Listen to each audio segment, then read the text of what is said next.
Chespirito, Chespirito, ah, cuántos recuerdos. Hace algún tiempo, cuando las redes sociales no tenían el alcance que hoy tienen, la gente de mi generación y las más antiguas dependíamos de la señal abierta, y uno de los programas que era sí o sí parte importante en muchos canales fue sin duda todas las creaciones de Roberto Gómez Bolaños. Es así que sin querer queriendo, ¡ah! ¡Ah! ¡Lo dijo! ¡Lo dijo! fuimos influenciados por su genialidad, y no solo nosotros, hasta la fecha su influencia sobrevive de diferente manera en la televisión e incluso en la cultura popular latinoamericana. Es así que a pesar de la existencia de programas con un humor digamos más atrevido, todavía nos reímos con el Chavo, el Chapulín Colorado, el Dr. Chapatín, el Chompiras o Chaparrón Bonaparte, porque esto también se convirtió en parte de nuestras vidas. Pero también nos seguimos riendo con los trabajos de otro cómico mexicano que sin lugar a dudas es una leyenda hoy por hoy, el gran Cantinflas, principalmente por el gran legado que dejó el cine de oro mexicano. Dos íconos de la comedia mexicana que traspasaron con gran éxito las fronteras de su país y también las barreras del tiempo. Dos genios populares que sin duda son los que más alcance han tenido, sobre todo a nivel latinoamericano. Es así que en varios países, sobre todo de habla hispana, saben quiénes son estos dos grandes genios. Hoy ambos tienen una adaptación contemporánea que trata de digamos homenajearlos, una película en el caso de Cantinflas y una miniserie en el caso de Chespirito, y sin embargo ambas representaciones que no sé si fueron hechas por la misma persona o si se influenciaron mutuamente, pero terminan fallando en lo mismo, la representación superficial de ambos ídolos, cayendo en el melodrama por encima de la comedia, dependiendo mucho de las polémicas sobre las que giraron sus vidas, llegando a perderse en eso, y ahí está el detalle.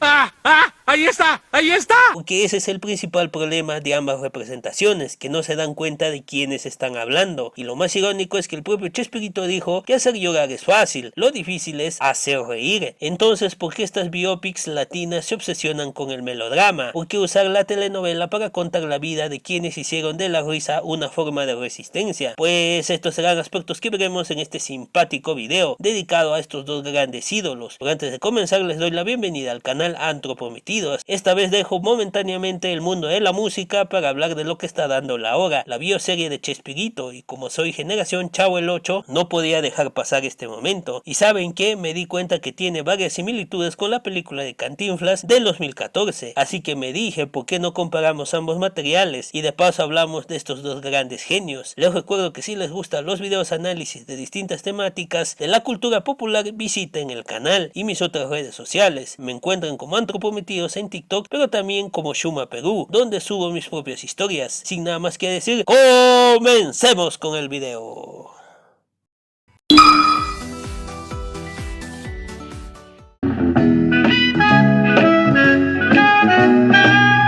Ambas obras, la serie de Chespirito y la película de Cantinflas, comparten una estructura similar y emocionalmente plana, saltos absurdos en el tiempo, conflictos familiares sin desarrollo, frases famosas de los personajes pero sin profundizar en cómo nacieron y por supuesto la falta de coherencia narrativa. El resultado de esto, una caricatura de ambos personajes sin una profundidad narrativa real. Por ejemplo, comencemos con la película de Cantinflas. Hay una escena donde se pelea con su cuñado y este le arma un escándalo en un evento público, donde le termina diciendo que Mario Moreno nunca tendrá lo que él sí tiene, hijos, hecho que por cierto es falso porque Mario Moreno sí tuvo un hijo adoptivo, pero lo tuvo, aunque dicen que sí era legítimo, pero no con su esposa, pero ese es otro tema. Volviendo a la película, nunca entendemos cómo llegaron a ese conflicto, si al inicio de la cinta se llevaban muy bien, hasta se presentó que Cantinflas velaba por toda su familia, incluso por su familia política. El personaje de Mario Moreno sufre por la carga de ser Cantinflas, pero no sabemos en qué momento se gesta todo esto y de dónde viene la rabia del ídolo mexicano. Lo mismo con los problemas con su esposa, que se solucionan con un deus ex machina. Es básicamente una conveniencia narrativa que los guionistas usan cuando no pueden resolver o les da flojera desarrollar argumentos con sentido lógico, y en este caso se usa la carta de Charles Chaplin para resolver todos los dilemas de la cinta, y eso hace que todos los problemas de Cantinflas se arreglen. Entonces solo vemos escenas sin alma, como cualquier capítulo de La Rosa de Guadalupe. Misma me dijiste que era un juego, Rosaura. ¡No! ¿Cómo me sales ahora con que te entregaste a alguien por un boleto? Lo hice por amor, mamá, por amor a Justin. Y en este punto quiero señalar que Cantinflas no fue solo un actor cómico de su tiempo, fue una figura política involuntaria, un símbolo del México olvidado, convirtió el caos verbal en arte. ¿Cuál es su gracia? La facilidad de palabra.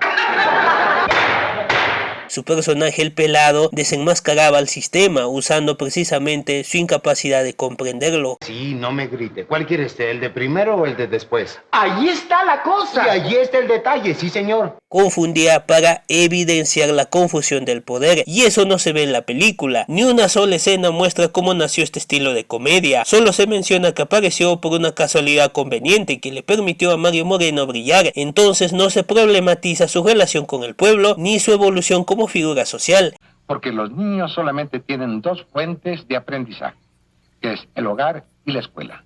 Si falla una, la otra no funciona. Cantinflas en esta cinta pierde su sentido social para solo ser elevado como una estrella cinematográfica y se vuelve en un ídolo sin tierra, sin lucha, sin origen. Entonces la pregunta es clara: ¿cómo contar la historia de un espejo social sin mostrar el reflejo? Y algo similar pasa con Chespirito, que se le ha criticado mucho por diferentes motivos, pero hay algo que nunca se le reconoce lo suficiente: su capacidad corporal, su dominio físico, el lenguaje del humor visual para crear una reacción cómica, y podía ejecutar solo con un gesto, una caída o una pausa. Eso era técnica, eso era cuerpo y eso era arte. Y más allá del talento actoral, hay una pregunta que nadie se atreve a hacer: ¿por qué Chespirito necesitaba representarse siempre como el menso o el tonto, el niño abandonado, el chapulín que se equivocaba, el chompiras fracasado? ¿Era solo humor o había una confesión de por medio, un deseo de mostrarse inocente, torpe, vulnerable ante un mundo que no lo entendía, o que tal vez él tampoco entendía, aspectos que la serie nunca trata? Y eso era básico para esta serie. O sea, yo entiendo que quieran destacar su genio y quizás hasta desquitarse de sus enemigos simbólicos, pero pierden una oportunidad de oro al no analizar y profundizar en cómo nació la comicidad de Chespirito y el trasfondo que tenía, sobre todo porque hoy en día este humor blanco, como se le llama, se ha perdido para dar paso a un humor súper desenfadado, grotesco y hasta cruel. Y si de omisiones hablamos, lo de Don Ramón es imperdonable, el cual por cierto no me convence el actor que lo interpreta, pero supongo que encontrar un actor de la talla de Ramón Valdés es bien difícil. Pero ¿por qué Don Ramón era tan importante? Porque ese personaje era el contrapeso de toda la vecindad, era el adulto real, caótico, pobre, cariñoso y violento, el que tenía calle.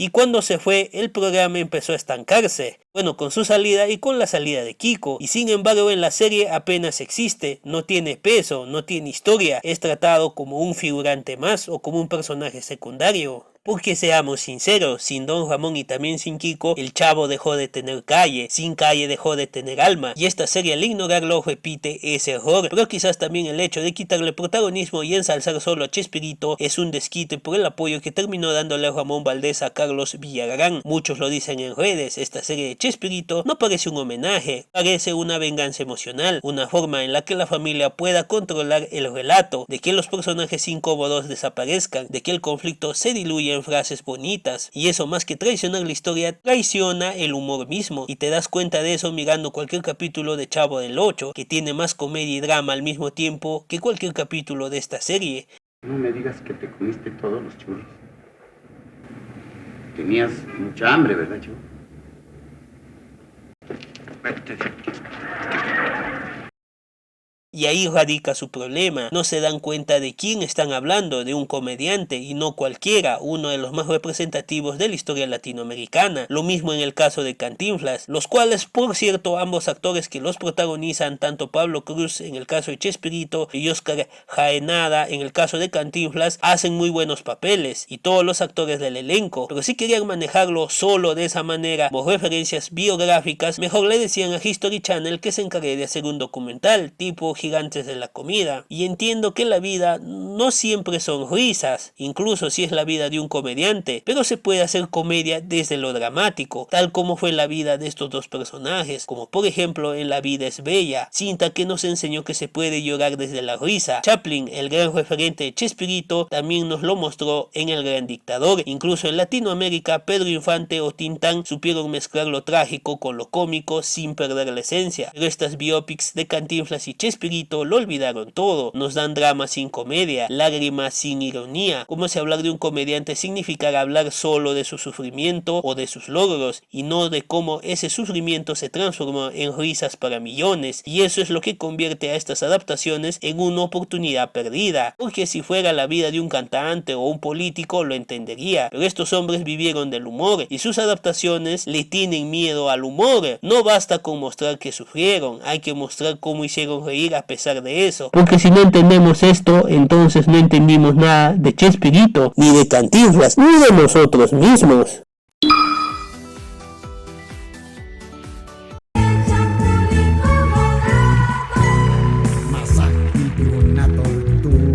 Aunque Chespirito y Cantinflas son íconos del humor latinoamericano, tras sus entrañables personajes, ambos cometieron el mismo error: idealizar al pueblo sin volver a sus personajes agentes de un cambio social verdadero, porque si bien fueron figuras notables de la comicidad mexicana y que dejaron huella, ese poder solo se quedó en la descripción, porque nunca usaron sus comedias para cuestionar las estructuras desiguales del poder, sobre todo en el caso de Chespirito, que hasta se le ha acusado de ser muy cercano a figuras políticas muy cuestionables, y más bien se convirtieron en instrumentos para conseguir otros fines personales, como ser aceptados en diferentes círculos sociales, porque si no hubieran sido los íconos que consiguieron por este tipo de humor, difícilmente hubiesen podido ser aceptados. Pero también otro dilema sobre esto es: ¿por qué ya no se hace este tipo de humor como el de Chespirito o el de Cantinflas? ¿Por qué ya no se premia la ternura? ¿Por qué nadie quiere ser el menso? ¿Y por qué en un mundo que grita, el que hace reír suave se queda sin voz? Porque vivimos básicamente en la era del contenido rápido y de impacto. El humor clásico basado en lo corporal, el equívoco y la ternura requieren tiempo, contexto y empatía. Hoy lo que vende es el shock, la ironía cruel, lo explícito, y eso lo dan formatos como South Park, Padre de Familia o los sketch virales en distintas plataformas. Hoy hay que gritar para que te escuchen, antes bastaba con tropezarte para hacer reír.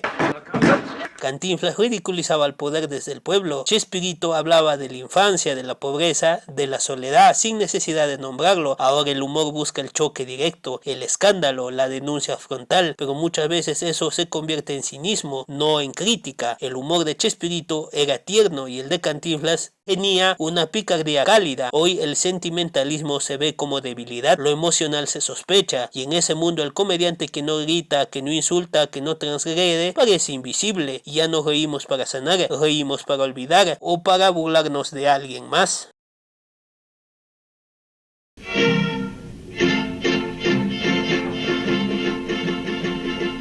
Miren al charrito gacho, ya se me puso hablador, con esa voz de borracho presumiendo de tenor. Le molesta el estilacho que tengo para el amor, siquiera fuera entonado como yo su servidor. Chespirito eligió representarse como el torpe, al que no lo entendían. Cantinflas como el que hablaba mal, se hacía el ignorante. Dinamita. Tiene usted la 10ª parte de la mitad de la partícula del átomo. Pero hoy por hoy el humorista quiere ser el que entienda todo, el que se burla de los demás, el sarcástico superior. Ya nadie quiere ser vulnerable. La comedia de hoy quiere tener la última palabra. La de antes prefería hacerte reír aunque no tuviera ninguna. Pero ustedes, ¿qué piensan de todo esto? Ya saben que siempre me gusta escuchar distintas opiniones. No sé si habrá más temporadas de la serie de Chespirito, y aunque ya está por terminar, o quizás cuando veas este video ya terminó, pues no creo muchas cosas cambien, y ojalá se haga otra adaptación de Cantinflas. Ya saben, búscanme en mis otras redes como Shuma Perú. Sin nada más que decir, me despido y conmigo será hasta un próximo video.